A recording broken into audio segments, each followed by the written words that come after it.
Now that we're getting into the final fittings of all the parts, I'm putting in whatever rubber isolators are necessary. This is 1/16 rubber band stuff, about the thickness of a inner tube, but that actually sits right on this plate right here.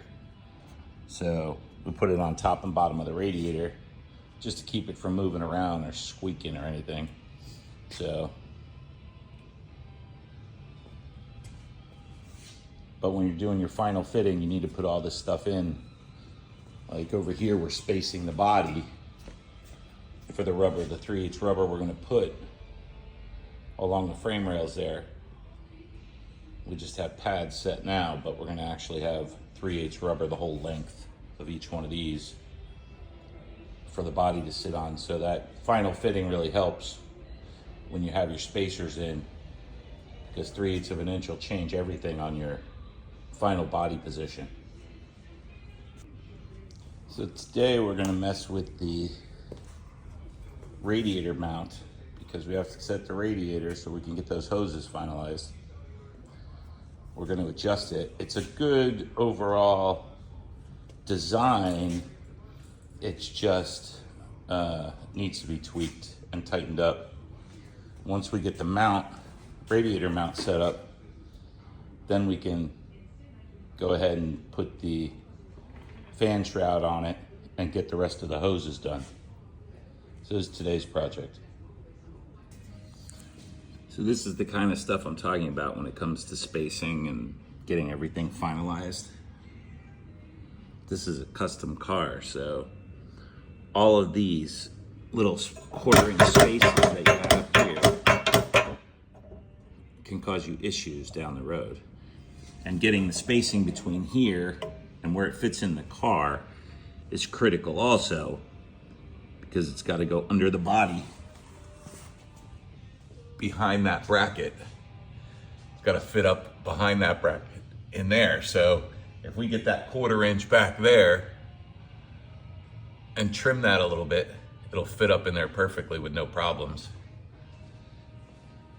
And our fan shroud that we're going to build right across the top of this is going to give us that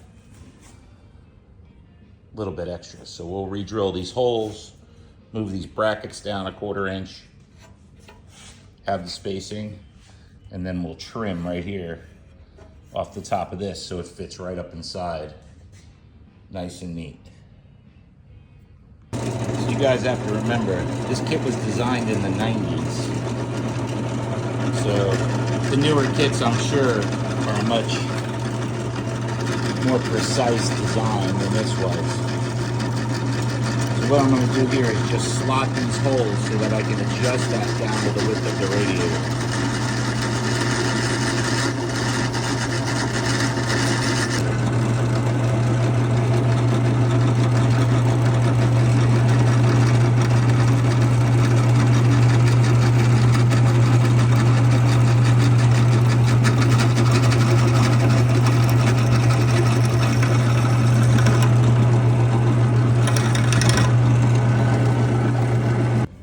So with the slotted holes, it allows this to drop down. You can see how far down it's sitting now.